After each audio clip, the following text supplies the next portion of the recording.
Okay, तो ये है हमारा आई थिंक 1E का इंट्रोडक्शन है। इसमें हमें बात करनी है नंबर लाइन की रिप्रेजेंटेशंस के बारे में कि इर्रेशनल नंबर्स को नंबर लाइन पे किस तरह दिखाते हैं। ठीक है, हेडिंग है representation of irrational numbers on number line के नंबर लाइन पे इर्रेशनल नंबर्स को किस तरह दिखाते हैं। तो इस टॉपिक में हमें बात करना होता है कि जो इर्रेशनल नंबर्स हैं, इर्रेशनल नंबर मतलब के जैसे √3 हो गया या √2 हो गया या √5 हो गया, इनको नंबर लाइन पे कैसे दिखाते हैं। क्योंकि जैसा हमें पता है कि जो ये नंबर्स हैं जैसे √3 है, इसकी वैल्यू चलती जाती है, नॉन टर्मिनेटिंग होती है और नॉन रिपीटिंग होती है। मतलब 1.73 का तो चलते चलते चलते चलते ना ही टर्मिनेट होगी और ना ही कभी रिपीट होगी। तो इस तरह के नंबर्स को हम नंबर लाइन पे किस तरह दिखा सकते हैं, यही हमें डिस्कस करना है। ठीक है, तो देखो स्टेप बाय स्टेप इसको याद रख लेना, ये एग्ज़ाम में पूछेगा।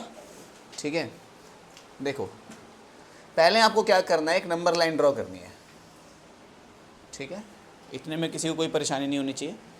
नंबर लाइन पे ये रहा कहीं 0, ये रहा कहीं 1, ये रहा कहीं 2, ये रहा कहीं 3, ऐसे चलती जा रही है नंबर लाइन, है ना। मैं √2 को दिखाने वाला हूँ, √2 को। अब सोचो ध्यान से कि √2 किस ट्राइंगल में अपीयर होगा। ठीक है, ये सोचने के लिए हमें पाइथागोरस थ्योरम पता होनी चाहिए। वो थ्योरम क्या कहती है कि अगर एक ऐसा ट्राइंगल है जिसका बेस भी 1 है और हाइट भी 1 है, 1 यूनिट है, इसका बेस भी कितना है 1 और हाइट भी कितनी है 1, तो हाइपोटेनियस कितना हो जाएगा। अब आप बोलोगे हाइपोटेनियस का फॉर्मूला होता है परपेंडिकुलर का स्क्वायर प्लस बेस का स्क्वायर, यही होता है ना हाइपोटेनियस के स्क्वायर का फॉर्मूला, है ना। अगर ये स्क्वायर है, इसको मैं यहाँ भेज दूँ तो ये अंडर रूट बन जाता है पूरा का पूरा, है ना। तो लगाओ ज़रा, परपेंडिकुलर भी कितना है, परपेंडिकुलर भी 1 है और बेस भी 1 है, तो ये कितना हुआ, 1 का स्क्वायर तो 1 ही होता है, 1 का स्क्वायर तो 1 ही होता है, यानी कि अंडर रूट में 2। हाइपोटेनियस कितना हुआ, अंडर रूट में 2। ठीक है, मैं इसको कैलकुलेशन को यहाँ से मिटा देता हूँ, बस आप साइड में कहीं लिख लेना इसको। अगर बेस भी 1 है और हाइपोटेनियस भी 1 है, तो सॉरी बेस भी अगर 1 है और परपेंडिकुलर भी 1 है, तो जो हाइपोटेनियस होता है वो कितना होता है, √2 होता है। इस बात को आप याद भी रख सकते हो चाहो तो। ठीक है, अगर एक और बात, अगर एक और ट्राइंगल के बारे में बात करो, जैसे ये ट्राइंगल है, ठीक है, इसका परपेंडिकुलर तो 1 ही है, लेकिन जो बेस है वो मान लो √2 है, कितना है, √2 है, तो मुझे बताओ हाइपोटेनियस कितना होगा। ये हाइपोटेनियस कितना होगा, निकालते हैं नीचे इसको। हाइपोटेनियस का स्क्वायर बराबर होता है बेस का स्क्वायर प्लस परपेंडिकुलर के स्क्वायर के, यही होता है। तो हाइपोटेनियस का किसके बराबर होगा, अंडर रूट में बेस कितना है, √2 का स्क्वायर प्लस परपेंडिकुलर कितना है, 1 का स्क्वायर। इतनी बात समझ आ गई, कोई डाउट। इधर ये जो स्क्वायर था इधर आके स्क्वायर रूट बन गया, इसीलिए यहाँ से ये यहाँ आ गया, और बेस कितना था, √2 था, तो वो √2 ऐसा का ऐसा ही रहा। स्क्वायर से ये रूट चला गया, तो हाइपोटेनियस हमारा कितना आता है, अंडर रूट में 2 + 1 यानी कि अंडर रूट में 3। तो हाइपोटेनियस कितना हुआ, √3। क्या आप पैटर्न समझे, चलो नहीं समझे अभी। अगर मैं एक और ट्राइंगल लूँ, उसका मैं बेस ले लूँ √3 और परपेंडिकुलर ले लूँ 1, तो गेस करो ये कितना आएगा, √4 आएगा, √2, √3, ये √4 आना चाहिए। चेक करते हैं, हाइपोटेनियस किसके बराबर होता है, अंडर रूट में परपेंडिकुलर का बेस स्क्वायर प्लस परपेंडिकुलर के स्क्वायर के, यही होता है। बताओ बेस कितना है, √3 का स्क्वायर, परपेंडिकुलर कितना है, 1 का स्क्वायर, इससे ये मर गया। हाइपोटेनियस कितना आया, 3 + 1 यानी कि √4। √4 कितना होता है ये तो हमें मालूम है, तो हाइपोटेनियस 2, या तो हाइपोटेनियस को मैं √4 लिख दूँ, या √4 नहीं लिखना तो 2 भी लिख सकते हैं। ठीक है, एक और ट्राइंगल देखते हैं। अब आप समझ गए क्या होना है। अगर मैं 1 1 1 यहाँ पे भी 1, ठीक है, ये क्या था, ये 1 था, क्या इसको मैं √1 लिख सकता हूँ, क्योंकि √1 तो 1 ही होता है। ये √1 था, ये √2 था, ये √3 था, तो ये √4 होगा कि नहीं होगा।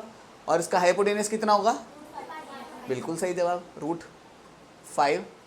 अब मुझे एक बात बताओ, एक ऐसा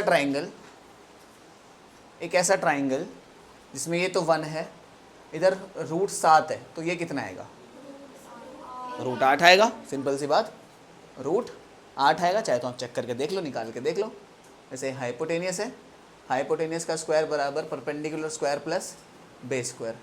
परपेंडिकुलर कितना, 1 का स्क्वायर, बेस कितना, √7 का स्क्वायर, हाइपोटेनियस का स्क्वायर, 1 प्लस ये दोनों कट गए 7, हाइपोटेनियस का स्क्वायर बराबर 8, तो हाइपोटेनियस बराबर √8। ठीक है, ऐसे भी निकाल सकते हैं हम। हालांकि हमने पैटर्न समझ लिया। ठीक है, पैटर्न क्या कहता है, पैटर्न ये कहता है कि किसी भी रैशनल नंबर को, किसी भी रूट वाले नंबर को, है ना, हमें हाइपोटेनियस पे लाना है। जैसे फॉर एग्जांपल मेरे को क्या लाना है, मुझे मानो √10 लाना है, इसके लाना है √10 लाना है, तो परपेंडिकुलर मुझे कितना करना पड़ेगा, 1, और ये कितना करना पड़ेगा, √9 कितना होता है, 3। समझ गए। अगर मेरे को क्या लाना है, यहाँ पे मुझे √20 लाना है, तो यहाँ कितना पड़ेगा, और इधर ये पैटर्न आपको दिमाग में रखना है। ठीक है, अब चलते हैं एक बार नंबर लाइन की तरफ। फॉर एग्जांपल मेरे को √2 को नंबर लाइन पे दिखाना है। ठीक है, पहला क्वेश्चन है, √2 को नंबर लाइन पे दिखाना है मुझे। ये खींची मैंने एक लाइन, यहाँ पे करा 0, यहाँ पे करा 1, यहाँ पे करा 2। √2 की वैल्यू कितनी होती है, लगभग 1.4 कुछ होती है ना, इतना तो जानते हो। तो मतलब यहाँ कहीं आना चाहिए, 1.4 यहाँ कहीं आना चाहिए, है ना। मुझे ऐसे पता नहीं चल रहा, लेकिन तरीका है इसका एक पूरा प्रॉपर। कैसे तरीका है, आप क्या करो, एक ट्राइंगल ड्रॉ करो। क्या करो, एक ट्राइंगल ड्रॉ करो, और ट्राइंगल ऐसा ड्रॉ करो कि उसका बेस तो कितना हो, क्योंकि ये दिखाना है ना आपको। तो इसके लिए कौन सा ट्राइंगल चाहिए होगा, मुझे बताओ। ये दिखाने के लिए परपेंडिकुलर कितना चाहिए होता है, ये कितना चाहिए होगा, √1 तो 1 ही होता है, या तो √1 लिख दो चाहे 1 लिख दो, एक ही तो बात है। तो इधर 1 और ये √2 होगा। सब अग्री करते हो इस बात से। तो जितना मेरा बेस है, एक मिनट इसे मैं पिन कर लूँ यहीं पे। हाँ, तो जितना मेरा बेस कितना है, 1 यूनिट का है क्या। तो यहां से लेके यहां तक 1 यूनिट तक मैंने बेस खींच दिया अपना ये। तो ये रहा मेरे ट्राइंगल का बेस। देखो 0 से 1 बन गया ना। अब मुझे परपेंडिकुलर चाहिए, कितना चाहिए, 1 यूनिट का ही चाहिए। तो अब स्केल से नाप के, do we have a scale here, ये रहा।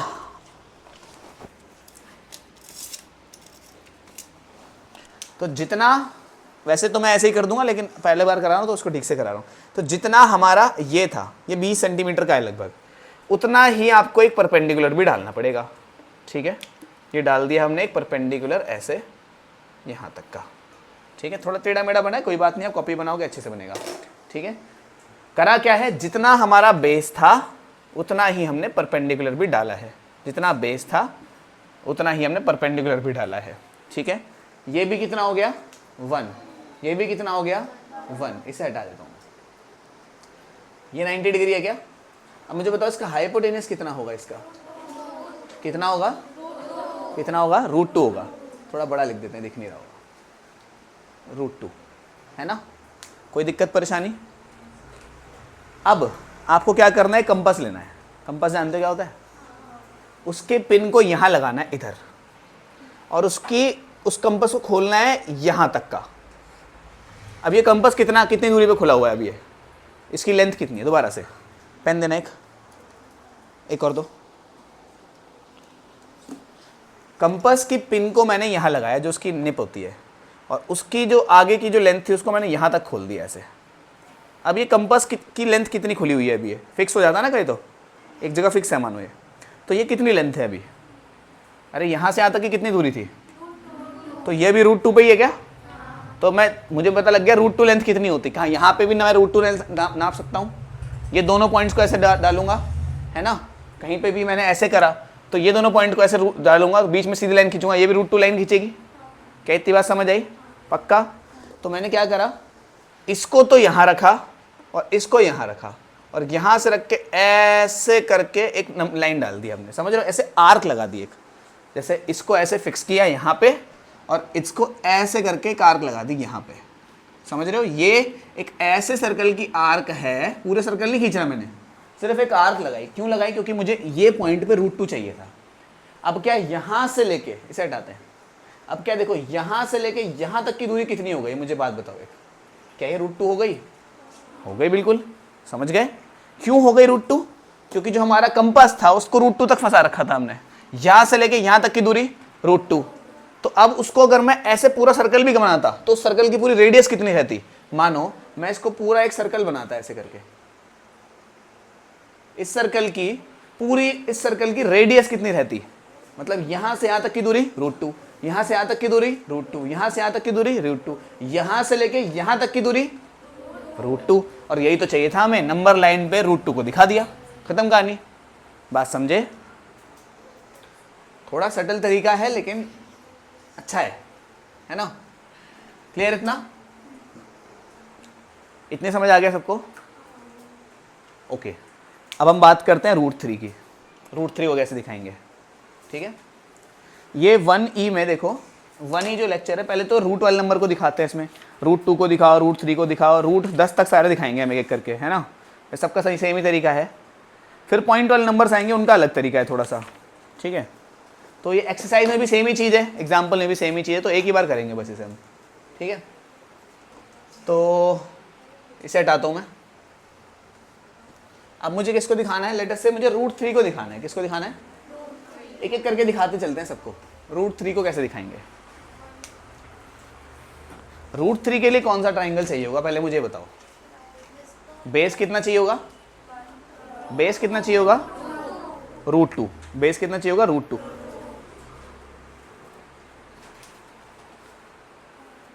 और परपेंडिकुलर कितना चाहिए होगा? हाथ काला हो गया देखो।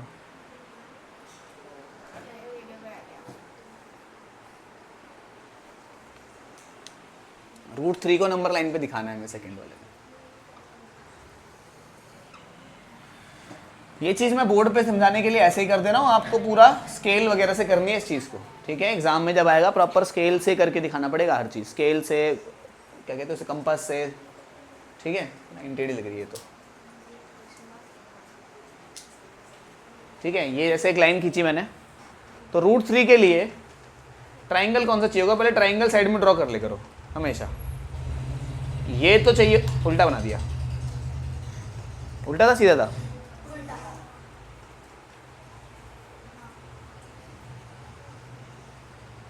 नहीं, पहले ही ठीक था। हाँ, बेस इस तरफ, ये इधर और ये इधर। अब ठीक है, तो ये चाहिए होगा कितना? 1। ये चाहिए होगा कितना? तो ये कितना मिल जाएगा? ट्राइंगल पता लग गया। तो मुझे बेस कितना चाहिए? रूट 2। बेस कितना चाहिए? ठीक है भाई। इधर कहीं 0 है, इधर कहीं 1 है, इधर कहीं 2 है, ठीक है? बेस रूट 2 चाहिए, लेकिन इसके लिए अब मैं बेस कैसे ड्रॉ करूं? पहले बेस 1 चाहिए था मुझे, पहले बेस कितना चाहिए था? तो उसको तो मैंने फटाफट ड्रॉ कर दिया था। अब बेस कितना चाहिए? तो अब इसको कैसे ड्रॉ करें भाई? 2 तरीके इसके। तो पहले वाला ट्राइंगल दोबारा बनाना पड़ेगा हमें। कैसे करा? यहाँ से लेके यहाँ तक की एक लाइन खींची थी 1 यूनिट की, फिर यहाँ से लेके यहाँ तक की एक लाइन खींची थी, ये भी 1 यूनिट, ये भी 1 यूनिट, इसको ऐसे ज्वाइन किया था। ये कितना हो गया था? ये हो गया था रूट 2 यूनिट्स। कितना हो गया था? अब बेस चाहिए था कितना मुझे बेस कितना चाहिए? तो या तो मैं इस ट्राइंगल के ऊपर एक लाइन खींच दूं ऐसे, समझ रहे हो कैसे?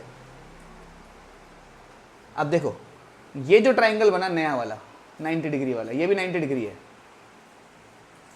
ये जो ट्राइंगल बना अभी, ये वाला ट्राइंगल, इसको O पी क्यू कह देते हैं, नए वाले ट्राइंगल को इसको एम कह देते हैं। पहले वाला ट्राइंगल ओ पी एम था, अब वाला ट्राइंगल ओ पी क्यू है। अब ये वाला जो ट्राइंगल बना है, इसकी जो हाइट है उसको मैंने 1 ही खींचा है। इसकी जो हाइट है उसका जो परपेंडिकुलर है उसको 1 ही रखा मैंने। इसका बेस कितना है? √2। तो हाइपोटेनस कितना होगा इसका? मिल गया √3 भी। अब क्या करो, अगेन एक कंपास लो, उसको यहां रखो और इसको ऐसे करके ड्रॉ कर दो। ठीक है, ये √3 मिल गया। ठीक है, अगर इस कंपास को यहां से ड्रॉ करते तो ये क्या मिल जाता? तो क्लियरली मिलता है, पता लग रहा है यहां से यहां तक की दूरी तो √2 है, लेकिन यहां से थोड़ा और आगे पहुंच जाए उससे हम, जस्ट थोड़ा सा, तो हमें क्या मिल जाएगा? √3 मिल जाएगा। बात समझ आई? पक्का। अब √3 का पता लग गया, तो √3 बनाने के लिए क्या हमेशा पहले √2 बनाना पड़ेगा? तो हाँ बनाना पड़ेगा, तभी तो उसके ऊपर रख के बनाओगे तुम। ठीक है, अब क्या करूं, अगर मैं, मुझे क्या चाहिए? √4 चाहिए। चलो ये इतना बात समझ आ गई, नोट कर ली। ठीक है, अब इसको थर्ड क्वेश्चन में मैं कर रहा हूं √4 चाहिए मेरे को, है ना। √4 में इतनी मशक्कत करने की जरूरत है ही नहीं। क्यों नहीं है? क्योंकि मुझे पता है √4 की वैल्यू सीधा 2 होती है। तो ये रहा √4, ये रहा 2, और यहां से यहां तक का कितना हो गया? √4 हो गया, है कि नहीं है? फिर भी कर लेते हैं। कैसे करेंगे? ये खींचा एक 90 डिग्री का एक एंगल हमने, 1 यूनिट का, इसको करा ज्वाइन, और इसको घुमा के ले गए यहाँ पे आना चाहिए बिल्कुल। ये देखो 2 पे ही आ रहा है ना, बिल्कुल वैसे भी हो। ठीक है, क्योंकि √4 ये जो ट्राइंगल है इसकी हाइट है 1, और जो हाइपोटेनियस है वो कितना है? √4। कितना है? √4 यानी कि 2। तो इसको जब यहाँ से यहाँ खींचा तो ये 2 पे ही आएगा। जब तुम पूरा प्रॉपर करोगे ना तो भी 2 पे ही आएगा। √5 के लिए क्या करेंगे भाई? इसे मैं हटा ही देता हूँ, तुम प्रैक्टिकली समझ गए क्या हो रहा है कहानी यहाँ पे। √5 के लिए क्या करेंगे? फिर से इसके ऊपर एक 90 डिग्री का एंगल खींचेंगे ऐसे, देखो बन गया 90 डिग्री का, और इसकी यूनिट 1 है तो ये भी 1 ही होना चाहिए, है ना।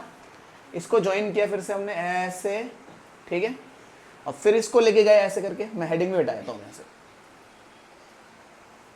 फिर इसको ले गए ऐसे, तो अब √2 से हल्का सा आगे निकल गया।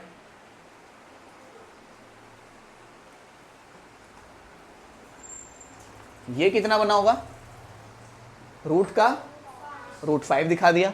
कोई √6 बोले तो एक और स्टेप कर लेते हैं, एक और स्टेप, यहाँ से इसको आगे बढ़ाया 90 डिग्री पे, ये 90 डिग्री पे गया, ये 1 गया, और ये इसको ज्वाइन किया यहाँ से यहाँ तक में, और ये इसके ऊपर से जाके ऐसे आ रहा होगा यहाँ पे। पहले कितनी बनी थी? ये √5 बना था, ये √6 बना था, इसी तरह √7 भी दिखा सकते हैं हम, इसी को ही आगे बढ़ाना है। इसी तरह √8 भी दिखा सकते हैं, इसी तरह √9 भी दिखा सकते हैं, इसी तरह √10 भी दिखा सकते हैं। ठीक है, तो अब क्वेश्चन ये आता है कि अगर मुझे √5 दिखाना है तो क्या इतना बवाल करना पड़ेगा? इसको हम कहते हैं स्क्वायर रूट स्पाइरल कहते हैं। इसका जो ये स्पाइरल हमने बनाया है ना, स्पाइरल का एक नाम है, it is called square root spiral. ठीक है, ये जो स्पाइरल है, जैसे देखो तुम देख रहे हो ये वाला ट्राइंगल छोटा था, ये ट्राइंगल बड़ा हुआ, ये ट्राइंगल और बड़ा हुआ, बड़ा होता जा रहा है ऐसे करके, है ना। तो ये स्पाइरल ऐसे चलता चलता, ये ऐसे चलता चलता चलता चलता पूरा घूम के यहाँ वापस आएगा और फिर उसके आगे निकल जाएगा ऐसे। तो बेसिकली ऐसे चालू हुआ ये स्पाइरल, यहाँ से चालू हुआ था, ऐसे घूमता घूमता घूमता घूमता घूमता ऐसे चलता जाएगा ये स्पाइरल, समझ रहे हो, बड़ा होता जाएगा ये स्पाइरल, जैसे ऐसे ट्राइंगल्स इसमें ऐड होते जाएंगे। स्पाइरल को हम क्या कहते हैं? स्क्वायर रूट स्क्वायरल, या फिर स्क्वायर रूट स्पाइरल ही बोल दो इसको बस तुम। ठीक है, समझ गए बात? तो √5 तक बना लेना अपनी अपनी कॉपियों में, कैसे बनाना है। ठीक है, या √6 तक बना लेना जितना मैंने बनाया। अब उसके बाद सवाल कुछ ऐसा है, समझना। उसके बाद सवाल कुछ ऐसे है, ये आता है √3 बनवाएगा, √5 बनवाएगा, √7 √9 भी, √9 तो नहीं बनवाएगा, वो तो 3 ही होता है ना। कभी परफेक्ट स्क्वायर नहीं बनवाएगा, परफेक्ट स्क्वायर के आगे वाला है पीछे वाला बनवाएगा हमेशा। अब फॉर एग्जांपल सवाल ऐसे है, मानो मेरे को सिर्फ और सिर्फ √5 बनाना है बिना कोई कचरा करे, सिर्फ और सिर्फ क्या बनाना है? √5 बनाना है बिना कोई कचरा करे। क्या हम बना सकते हैं? बना सकते हैं। √5 के लिए कौन सा ट्राइंगल चाहिए होगा? पहले इस बारे में सोचना चाहिए हमें। इसका बेस कितना होना चाहिए? जैसे 2 होता है, √4 तो, और हाइट कितनी होनी चाहिए? तो काम हो गया, ये खींची एक नंबर लाइन हमने, ये रहा 0, ये रहा 1, ये रहा 2। हमें बेस कितना चाहिए? 2 चाहिए। बेस कितना चाहिए? यहाँ से यहाँ तक का बेस चाहिए ना हमें, मतलब यही तो है, 1 और 2, और ये कितना चाहिए, 1 चाहिए सिर्फ हमें। इसको ज्वाइन किया, अगर यहाँ से यहाँ तक का कितना है, यहाँ से यहाँ तक का बेस कितना है 2, ये कितना है 1, तो ये कितना होगा √5। इसको यहाँ रखा और इसे ड्रॉप कर दिया, मिल गया √5, सीधा सीधा। तो आपको पूरा स्पाइरल बनाने की जरूरत नहीं है बार बार। फॉर एग्जाम्पल √10 बनाना पड़े तो क्या करेंगे, √10 बनाना पड़े तो क्या करेंगे, गेस करो, ट्राइंगल कौन सा चाहिए होगा, बेस √9 यानी कि जो कि 3 होता है, और ये 1 कर लोगे आगे तुम। ट्राइंगल गेस करने की गेम है सारी, ट्राइंगल गेस कर लिया कौन सा चाहिए होगा तो काम हो गया। फॉर एग्जाम्पल मेरे को √17 चाहिए, तो क्या करेंगे, बेस कितना, जो कि, और ये, बस कहानी खत्म, फिर सेम काम। ठीक है, तो मैं उम्मीद है इतना आपको अच्छे से क्लियर हो गया। ठीक है,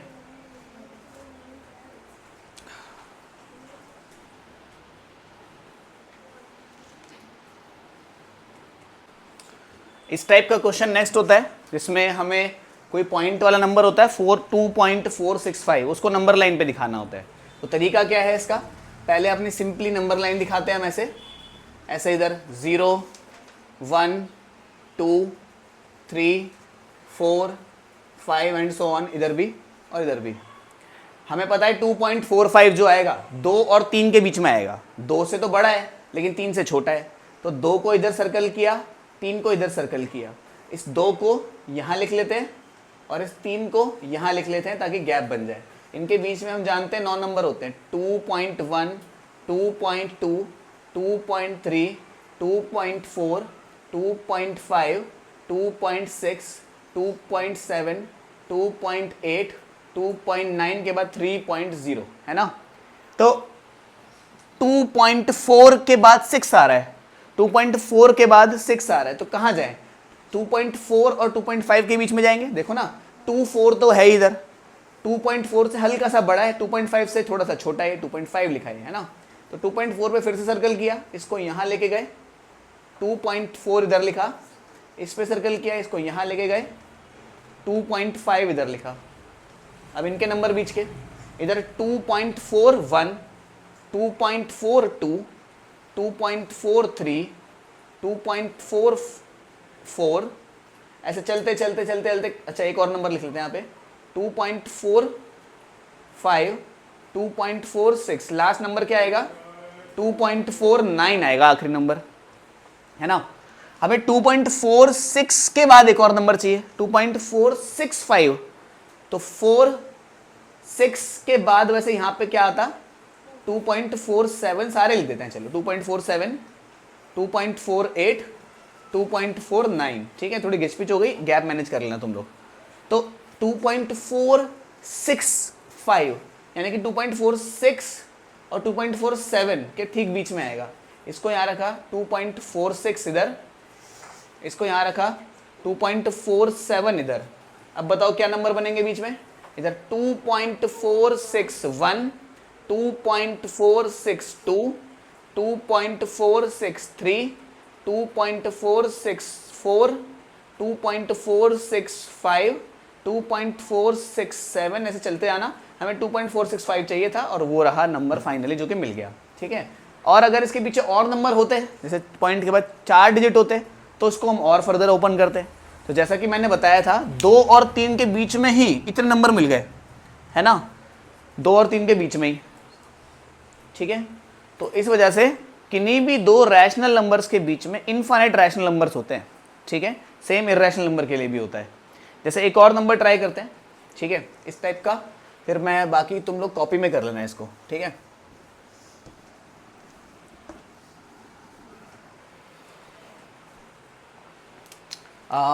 ऐसा कुछ है 3.4283, 4 डिजिट है इस बार। तो पहले क्या करना पड़ेगा हमें, सबसे पहले तो 1 2 3 4 5 ऐसे चल रहा है, पहले 3 और 4 के बीच में, 3 इधर 4 इधर, तो मैं 3 यहाँ लिख देता हूँ और 4 यहाँ लिख देता हूँ। बीच में कितने नंबर आएंगे इनके? 9 नंबर आएंगे, क्योंकि 10वां तो वही हो गया ना। तो 1 2 3 4 5 6 7 8 9। तो 3.1 3.2 3.3 3.4 3.5 3.6 3.7 3.8 3.9, ये हो गए कितने नंबर हो गए हमारे? हो गए 9 पूरे। और वो लास्ट 3.9 के बाद क्या आता है? 4.0। इसके बाद 3.4 से आगे बढ़ना है हमें, तो मतलब 4 ये रहा, इससे आगे बढ़ना है, यानी कि इन दोनों को फिर खोलना पड़ेगा।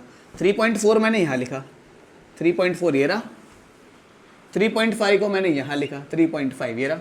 इसके बाद बोलो क्या आएगा? 3.41 3.42। कितने नंबर लाइनें खींच दूँ पहले बताओ मेरे को? 9। 1 2 3 4 5 6 7 8 9 हो गई पूरी। 3.43 3.44 3.45 3.46 3.47 3.48 3.49, ठीक है। फिर 49 के बाद 3.50, ठीक है। अब कहाँ जाए? 3.42 से आगे। 3.42 तो ये रहा, तो इससे और इसके बीच में आ रहा है मतलब, तो यहाँ पे 3.42 इधर है, 3.43 इधर है ना। ये रही एक और नंबर लाइन। इसको यहाँ से ऐसे लाइनें खींच देना, ठीक है। ये इधर है, ये इधर है ऐसे, ये इधर है और वो उधर है ऐसे, ठीक है। ऐसे नंबर लाइंस खींच के दिखा देना इसको। इसके बाद 9 9 फिर से 1 2 3 4 5 6 7 8 9। ये कितना होगा बताओ? 3.421 3.422 3.423 3.424 3.425 3.426 3.427 3.428 3.429। हमें क्या चाहिए? 3.428 चाहिए हमें, तो ये रहा। इसके अगला ये रहा, इसको यहाँ लिख दो फाइनली, फिर खत्म हो जाएगा। 3.428 इधर और 3.429 इधर। अगेन फिर से कितनी लाइन है? 9 नंबर चाहिए। तो यहाँ पे 3.4281 3.4282 3.4283 मिल गया जो चाहिए था। आगे के खुद लिख लेना। ये रहा हमें जो फाइनल नंबर चाहिए था, ठीक है। तो इस टाइप के आपको खुद क्वेश्चंस कुछ करने हैं, मैं बोर्ड पे लिख देता हूँ, वो क्वेश्चंस आपको ट्राई करने हैं। बाकी इस एक्सरसाइज से और कुछ खास कुछ है नहीं, ठीक है, इतना ही है। तो हमने नंबर लाइन पे स्क्वायर रूट वाले नंबर्स को रिप्रेजेंट करना सीखा था कल। जैसे √3 को कैसे रिप्रेजेंट करें नंबर लाइन पे, या √5 को कैसे रिप्रेजेंट करें नंबर लाइन पे, ठीक है। अब हमें डेसिमल वाले नंबर्स को नंबर लाइन पे रिप्रेजेंट करना है, ठीक है। हाँ, तो जैसे कि हमें बात करनी है, एक एग्जांपल लेते हैं कि √रूट में 9.3 को नंबर लाइन पे दिखाना है। Show on number line. जैसा जैसा आप स्टेप बनाते जाओ मैं वैसा वैसा करना है, बिल्कुल, ठीक है। इसके लिए आपको स्केल की और एक कंपास की, एक पेंसिल की ज़रूरत पड़ेगी, ठीक है। तो सबसे पहले अपने स्केल से एक लाइन सेगमेंट खींच लो। मैंने एक जैसे यहाँ पे यहाँ तक का एक लाइन सेगमेंट खींच लिया। ये जो लाइन सेगमेंट है AB, ये 9.3 यूनिट्स, अगर आपका यूनिट्स जो भी हो, चाहे यूनिट आपकी सेंटीमीटर हो, मीटर हो, तो ऑफकोर्स मीटर तो होता नहीं, स्केल में तो सेंटीमीटर ही होता है। तो यहाँ से यहाँ तक 9.3 की एक लाइन खींचनी है, ठीक है। फिर B से लेके 1 सेंटीमीटर की, ऐसा D लिख देते हैं इसको, ठीक है। BD एक और खींचनी है 1 सेंटीमीटर की, ठीक है। इतनी बात क्लियर। यहाँ से यहाँ तक 9.3 सेंटीमीटर, यहाँ से यहाँ तक 1 सेंटीमीटर। अब हमें चाहिए क्या? हमें ये करना है कि जो B और D है इसको बाइसेक्ट करना है। बाइसेक्ट मतलब कि इसको 2 हिस्सों में तोड़ना है, ठीक है। तो एक काम करना, यहाँ पे अपना कंपास रखना और ऊपर आर्क लगाना ऐसे, ठीक है। कहीं पे भी लगा सकते हो, एक बड़ी सी आर्क लगा देना ऐसे, ठीक है। और कंपास की मेजरमेंट को बिना बदले, अगर आपने कंपास की मेजरमेंट को चेंज कर दिया तो मतलब काम खराब हो गया, ठीक है। तो जितना कंपास यहाँ था उसको ही उठा के कंपास को आपको यहाँ रखना है और यहाँ से इधर आर्क लगानी है। तो जैसे ही आप ये आर्क लगा दोगे, फिर क्या करना है आपको? एक स्केल लेना है, उससे बिल्कुल स्ट्रेट लाइन खींच देना है, ऐसे ऐसे बिल्कुल स्ट्रेट लाइन खींच देना, ठीक है। हालांकि अगर स्ट्रेट लाइन अगर नहीं खींची जाती है आपसे, तो आप एक काम कर सकते हो। आपको क्या करना है कि इस ए से रख के नीचे की तरफ एक और आर्क लगाओ, इस डी से रख के यहाँ की तरफ एक और आर्क लगाओ। अब इन दोनों को ज्वाइन कर दो ऐसे, समझ रहे हो? अगर इनको हम ज्वाइन करेंगे तो बिल्कुल अपने आप ही बिल्कुल सीधी लाइन खींचेगी, ठीक है? नीचे वाला मार्क करना ऐसा कोई बहुत ज़रूरी नहीं है, ठीक है? तो ये हो गया क्या, 90 डिग्री पे एक लाइन एंटर हुई है और इस पॉइंट को मैं ओ बोल देता हूँ, ठीक है? और ये जो काम है पेंसिल से करना है, जैसे ही मुझे एक ओ पॉइंट मिल गया, जो ओ पॉइंट है वो ए ओ और ओ डी के बिल्कुल बीच में है, मतलब यहाँ से यहाँ तक की दूरी और यहाँ से यहाँ तक की दूरी बिल्कुल बराबर होगी, यानी कि यहाँ से यहाँ तक जो ए ओ है, जो ये ए ओ है, बराबर होगा ओ डी के, ठीक है? अब मैं इसको मिटा देता हूँ जो हमने कंस्ट्रक्शन करी है, नहीं तो फिगर थोड़ा सा खराब हो जाएगा। ये कंस्ट्रक्शन हमने करी ही इसलिए थी ताकि ओ पॉइंट मिल सके। अब ओ पॉइंट मिल गया तो इसका किस काम की है? आप पेंसिल से या तो इसको डॉटेड से बना लेना या तो मत मिटाना, कोई दिक्कत नहीं है, मिटाओ भी ना तो भी कोई प्रॉब्लम नहीं है, ठीक है? फिर हमें क्या करना है, ओ पे कंपास को रखना है और ए तक उसको खींचना है। ओ पे कंपास को रखा और ए तक उसको खींच दिया। अब यहाँ से एक सर्कल ड्रॉ करना शुरू करना है, करते करते करते करते करते डी तक आना है ऐसे। जैसे मैंने यहाँ से ड्रॉ करना शुरू किया और चलते चलते चलते चलते मैं डी तक आ गया ऐसे। थोड़ा टेढ़ा हुआ है मेरा, लेकिन समझ जाना आप लोग, ठीक है? ये क्वेश्चन में मिटा देता हूँ, ये लिख लिया होगा आपने, √3 और 9 पॉइंट √9 √3 नंबर लाइन पे दिखाना है, ठीक है? तो मैं ये हटा देता हूँ यहाँ से। क्लियर इतना? हमने क्या करा, ओ से रखा, यहाँ से चालू करके इधर तक एक सेमी सर्कल खींचा है, ठीक है? ये सेमी सर्कल है क्या? हाँ है, क्योंकि यहाँ से लेके यहाँ तक की दूरी भी रेडियस होती है, यहाँ से लेके यहाँ तक की दूरी भी रेडियस होती है, जो कि दोनों बराबर है। दैट मीन्स ये एक सेमी सर्कल है। अब आपको क्या करना है, एक स्केल लेना है, इससे बिल्कुल स्ट्रेट लाइन ऐसे खींचनी है, यहाँ से बिल्कुल ऐसे एक स्ट्रेट लाइन खींचनी है। ऐसे स्ट्रेट लाइन खींचने का तरीका बता रखा है मैंने, ऐसे आर्क लगा लेना चाहो तो यहाँ से एक आर्क लगाना, यहाँ से एक आर्क लगाना, सीधा सीधा स्केल से स्ट्रेट लाइन खींच दो, इतना कोई दिक्कत नहीं है। एक स्ट्रेट लाइन जब आपने खींची तो ये जो स्ट्रेट लाइन है, इस स्ट्रेट लाइन की जो लेंथ है वो 9.3 है, क्योंकि हमें 9.3 का ही क्वेश्चन करना था। तो ये जो स्ट्रेट लाइन हमने खींची है इसकी लेंथ कितनी है? 9.3 है इसकी, ठीक है? फिर क्या करा, यहाँ पे कंपास को रखना और यहाँ तक लेके जाना, और यहाँ से लेने के बाद इसको थोड़ा आगे बढ़ा देते हैं, एक और आर्क लगा देना ऐसे करके, जो यहाँ कहीं आएगी, ठीक है? तो ऑफ कोर्स अगर बी से लेके कह देते हैं इसको पी कह देते हैं, अगर जो बीपी था, जो हमारा बीपी था वो √9.3 था, है ना? तो इसी लेंथ को तो हम यहाँ पे नीचे लेकर आए हैं, तो क्या बी, इसे क्या कहते हैं, पी को इसको एम कह देते हैं, तो जो बी एम है ये भी कितना होगा, √9.3 होगा, ठीक है? मुझे पता है प्रोसेस थोड़ा लंबा है, लेकिन 2-4 क्वेश्चन करते हैं, अपने आप समझ आएगा धीरे धीरे करके, ठीक है? ओके, तो नेक्स्ट क्वेश्चन है √4.3 को दिखाना है, ठीक है? स्क्वायर रूट ऑफ 4.3, ठीक है? क्या करना है, पहला स्टेप, एक 4.3 सेंटीमीटर की लाइन खींच दी। कितनी है ये? 4.3 सेंटीमीटर की। कोई दिक्कत परेशानी? इसको कुछ भी बोल दो, ए बोल दो, इसको बी बोल दो, इतने में कोई परेशानी नहीं।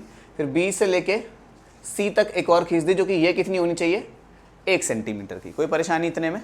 फिर सी से रख के ऊपर ऐसे आर्क लगाई, ए से रख के इधर ऐसे आर्क लगाई, इसको नीचे खींच दिया, ये पॉइंट मुझे ओ मिल गया, ठीक है? जो कि क्या है, ए ओ जो है वो ओ सी के बराबर है, ए ओ जो है बराबर है ओ सी के। इतनी बात क्लियर? अब क्या करा, ये पॉइंट मिल गया हमें, ऊपर वाला कंस्ट्रक्शन मिटा देते हैं हम, ठीक है? अब क्या करा, ये ओ पॉइंट क्यों लिया हमने, ताकि अब ओ पे कंपास रखना है, खींचना है कहाँ तक, ए तक, और ऐसे करके पूरा का पूरा सेमी सर्कल बना देना है हमें, ठीक है? ऐसे करके पूरा सेमी सर्कल बनाया। देन क्या करा, बी से इसको ऐसे खींच दिया, ऐसे बी से इसको ऐसे 90 डिग्री पे एक ही डाला। इसकी लेंथ कितनी होगी बताओ, स्क्वायर रूट ऑफ 4.3, है ना? अब इसको यहाँ रखा और ऐसे रख के इधर एक और आर्क डाल दी, तो यहाँ से इसको m कह देते हैं, इसे o कह दे, o तो हो गया, इसे n कह देते हैं। तो जो bm है हमारा वो कितना है, √4.3। कोई दिक्कत परेशानी? 1-2 क्वेश्चन और करेंगे, पूरा दिमाग में प्रोसेस क्लियर हो जाएगा, इतना कोई मुश्किल काम नहीं है, ठीक है? ये एग्जाम्पल नंबर मेरे ख्याल से 2 हो गया, 3 हो गया, कौन सा ये स्क्वायर रूट 4.3 वाला, ये 3 हो गया। एग्जाम्पल नंबर 4 देखो, एग्जाम्पल 4 में क्या लिखा हुआ है, 8.47 नंबर लाइन पे दिखाना है, ठीक है? स्क्वायर रूट ऑफ 8.47, कोई बड़ी बात नहीं है, 2 डिजिट भी आ जाए। हमें क्या करना है, हमें क्या मतलब, 8.47 की लाइन खींच दी, 8.47। अच्छा, स्केल से लाइन खींचनी तो आती है ना, कैसे खींचते हैं, है ना। 8.4 और 4.5 और 4.7 के बीच की हल्की सी वो लाइन खींचनी पड़ेगी तुम्हें, है ना। इधर A, इधर B, इधर C, ये 1 सेंटीमीटर का, फिर वही यहाँ से आर्क लगाए इधर, यहाँ से आर्क लगाए इधर, बीच में लेकर आए, पॉइंट मिला O, ठीक है, इसे हटा दिया। ये A से लेके C तक का सेमी सर्कल बना दिया। फिर B से O पे डाला, ये जो पॉइंट मिला, ये जो इसकी लेंथ कितनी होगी अंडर रूट में 8.47, इसको यहाँ रखा, इसको इधर लेकर आए, ये जो दूरी बनेगी इसको P बोल देते हैं, इसको Q बोल देते हैं। तो जो हमारी BQ जो बनेगी वो कितनी रहेगी 8.47, ख़त्म कहानी। ठीक है, फास्ट लग रहा है क्या, ये समझ आ गया? चलो बढ़िया।